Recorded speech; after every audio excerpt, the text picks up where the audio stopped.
हमारे सारे ढके। अब गुरु का ज्ञान सुन करके खाली बनना है, कहते हैं सुनने से तेरा कुछ नहीं बनता। श्रवण के बाद क्यों बोला मनन? खाली श्रवण करने से काम हो जाए तो लाखों लोग आते हैं सत्संग में।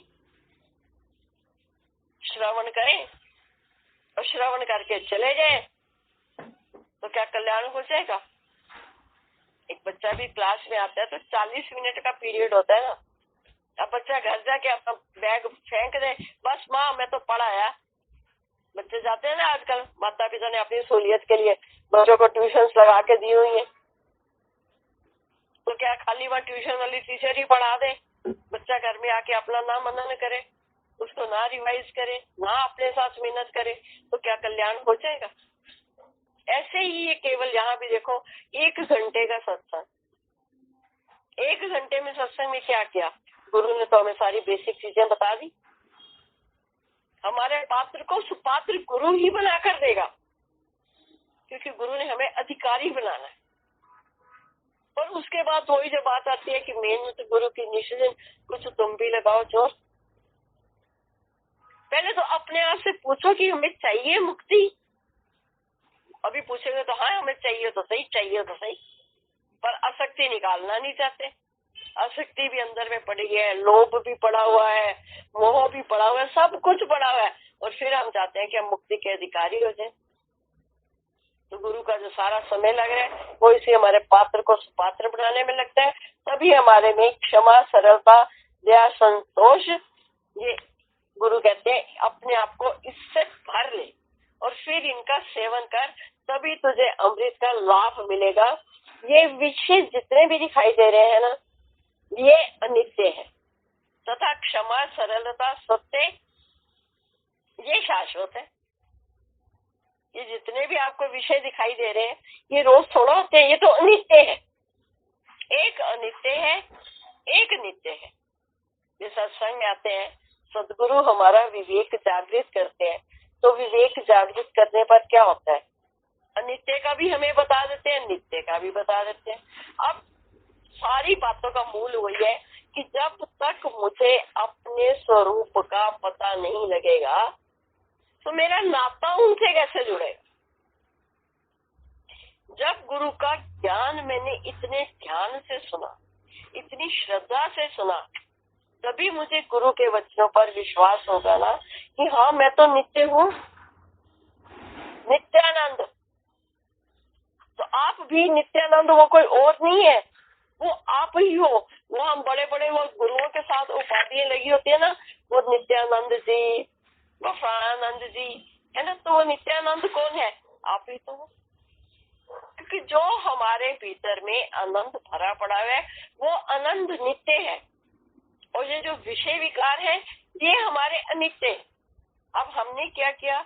जब तक हमें नित्य और अनित्य का भेद नहीं पता था, हम नित्य होते हुए भी, सत्य चित्त आनंद स्वरूप होते हुए भी हमने नाता किससे जोड़ दिया था? अनित्य से। इसीलिए गुरु बार बार हमें कहते हैं तू शुद्ध पार ब्रह्म परमात्मा है, तू शुद्ध है, तू पवित्र है, तू हमेशा रहने वाला है, तेरा किसी भी काल में नाश होता ही नहीं है। अब तू है नित्य। यानी जो हमारे भीतर में अभी बताया ना, सरलता, दया, क्षमा, संतोष, ये सत्य रूपी जो है ये तू हमेशा है। अब इन्हीं का ही अगर हम जाकर वाणी इसी का ही भीतर में इसी का ही मनन करें, जिसका कहते हैं ना as you think so shall you become. गुरु के पास आते हैं तो गुरु जो हमें वाणी बताते हैं, क्या कहते हैं गुरु इसका? कि जाके अब इसका चिंतन और मनन करो। सुन तो लिया तुमने, सुन तो बहुत लिया, मनो मन सुन लिया, तनो तन सुन लिया, लेकिन क्या एक कण भी हमने भीतर में बसाया? एक कण, कितना छोटा सा आत्मा, वो शुद्ध चैतन्य आत्मा, वो बोलो तो बहुत बड़ी बात। लेकिन अगर छोटा सा एक आत्मा भी प्रिय लगने लग जाए ना, छोटा सा आत्मा, कितना छोटा सा है, इसी को ही अगर अपने जहन में लेकर जाओ, इसी का ही अगर चिंतन मनन करोगे, तो इसके साथ शुद्ध और चैतन्य वो तो आप पहले से ही हो। एक आत्मा का विचार करते ही आपका शुद्ध स्वरूप, आपका वास्तविक स्वरूप, आपका चैतन्य स्वरूप वो प्रकट हो जाए। और साथ साथ क्या बोला कि उसमें से जो हमारी आसक्तियां पड़ी हुई है, उन आसक्तियों का हमें त्याग भी करना है। उसके लिए मेहनत जितनी गुरु करते हैं उससे कई गुना ज्यादा हमें करनी पड़ती है। अगर हम वैसे कहें कि आसक्ति निकालने चलो तो नहीं निकाल पाओगे। इतनी सारा पसारा हमने स्वयं बना के रखा हुआ है। एक छोटा सा घर ले लो, ईंट पत्थरों का घर, उसमें कितनी वस्तुएं, कितना सामान पड़ा हुआ है। एक एक छोटी छोटी चीज में आसक्ति पड़ी हुई है। इतने घर में ढेरों चम्मच होंगे, लेकिन एक चम्मच अपनी पसंद का अगर नहीं दिखाई देगा ना, पता नहीं कहाँ चला गया, पता नहीं कहाँ रख दिया। उसी में अपना सारा मन लगा करके बाकी अपना परमात्मा से हम दूर हो जाए। छोटी छोटी चीज में, एक चाय के कप में हमारी आसक्ति इतनी पड़ी हुई। कहाँ से आसक्तियां निकालोगे बताओ? गुरु तो कहते हैं आसक्ति का त्याग,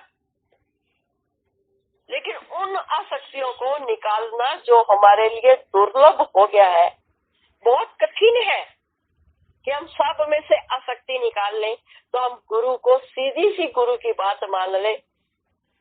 जब इतनी आसक्ति अगर परमात्मा में रख ले, सदगुरु की वाणी में रख ले, सदगुरु के वचनों में रख ले, फिर गुरु की जिम्मेवारी कि फिर गुरु कैसे हमारी आसक्तियां इन संसारिक वस्तुओं, व्यक्तियों और पदार्थों में से निकाल के देता है। तो जो हमारे भीतर में गुण थे, हम गुणों की खान थे, क्योंकि हम भगवान से आए हैं, भगवान के बच्चे हैं, तो हमारे भीतर सारे गुण, ये क्षमा, दया, ये सारे गुण हमारे भीतर में पहले से ही भरपूर थे।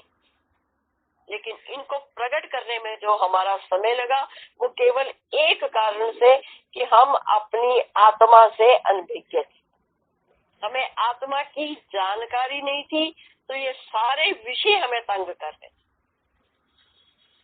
लेकिन जैसे ही हम सत्संग में आते हैं, ये आत्मा जो मेरा वास्तविक स्वरूप है, बार बार हम इसके आत्मा आत्मा आत्मा सुनते सुनते सुनते सुनते हमें आत्मा इतनी प्रिय लगने लग जाती है कि हमारी आसक्ति अब अपने उस नाम रूप में से हट जाती।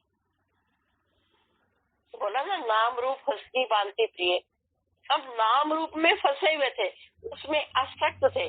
अब गुरु ने हमें हमारा वास्तविक स्वरूप बता करके हमारी आसक्ति उस आत्मा में इतना कर दिया कि अब हमारा ये जो मन था ना, ये मन हमारा परमात्मा में लीन होने लगा, लीन। अब हमारे अंदर आसक्ति आ गई भगवान की। भगवान में हमारा मन इतना आसक्त हो गया कि अब आपको विषयों को छोड़ना भी नहीं पड़ेगा। मुनि अष्टावक्र ने उस समय राजा जनक को बात कही जब राजा जनक उनके सामने है। और हर समय में परिवर्तन होता रहता है। समय परिवर्तन के साथ साथ ही हमारे जो अंतःकरण के हैं, ये जो चार है, मन, बुद्धि, चित्त, आवरण, ये भी हमारे समय के साथ साथ बदल जाते हैं। राजा जनक मन के क्या भाव लेकर आया था, उसकी बुद्धि ने कैसा निश्चय किया हुआ था, उसके चित्त में किसकी चितवन थी, उसका अंतःकरण कैसा था। तो जैसा जैसा हमारा अंतःकरण होता है, हमने अपने उस अंतःकरण के साथ जैसे जैसे हम उस गुरु के समक्ष में आते हैं। अभी 4th क्लास का बच्चा है, तो वो जिस टीचर के सामने जाता है, वो टीचर भले ही MA-BEd हो, वो पढ़ाएगा तो उसको वही ना जिस क्लास के वो लायक है।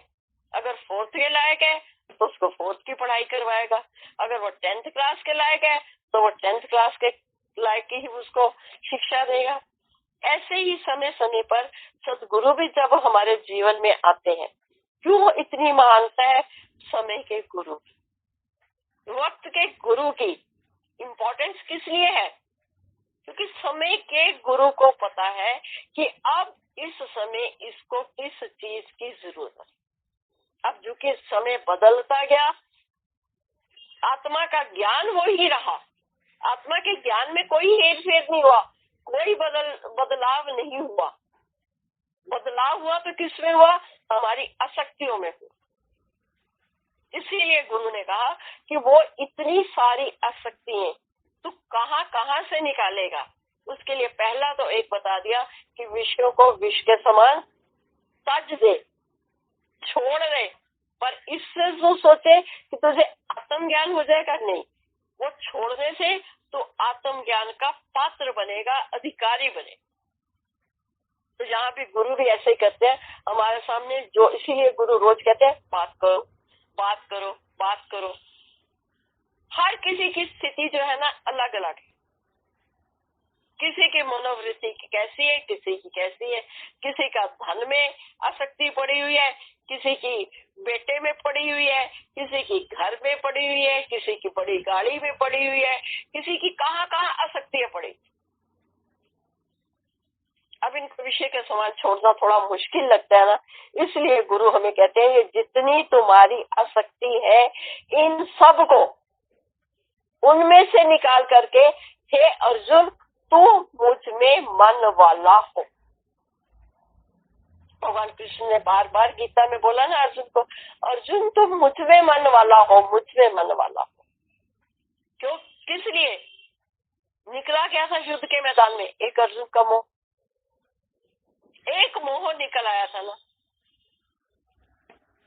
अब उसको ये नहीं बोला कि तू वहां से भी मोह निकाल, तो भीष्म पिता में से भी निकाल, तो गुरु द्रोणाचार्य में से भी निकाल, तो अपने भाइयों में से भी निकाल। क्यों? निकालना बहुत मुश्किल।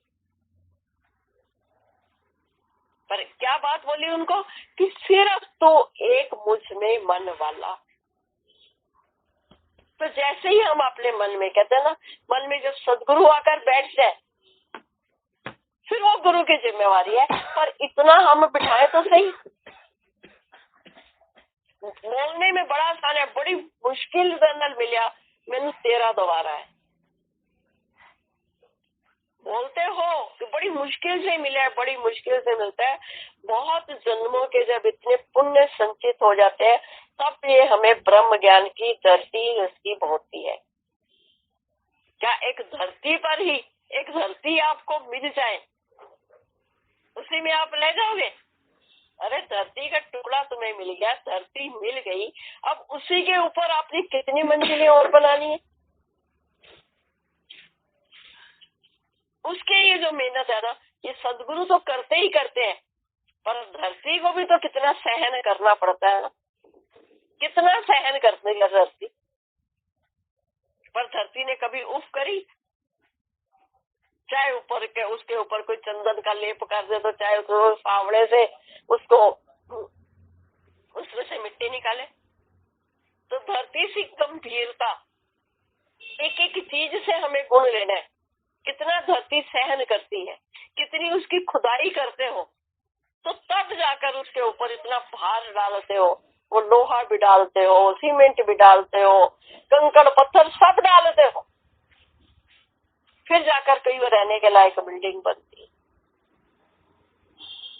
ऐसे ये जो हमारी धरती है, ये जो हमारा मिट्टी जो है ना, मिट्टी, ये 5 तत्व जो है, 5 तत्वों में एक मिट्टी जो है, इसके साथ हमने कितनी मेहनत करी।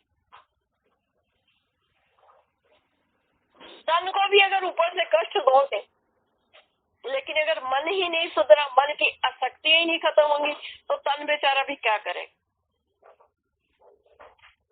इसीलिए कहते हैं तन मन होवे एक रस, तो सुमिरन कहिए सोए। जहाँ हमारा तन हो वहीं पर हमारा मन हो, तो हमारा सच्चा सुमिरन होता है ना। इसीलिए बार बार मुनि अष्टावक्र एक ही बात, राजा जनक को, सारी अष्टावक्र में देखोगे ना, एक ही बात मुनि अष्टावक्र कहते हैं, राजा जनक तो अपने को आत्मा जान और अभी के भी सुखी।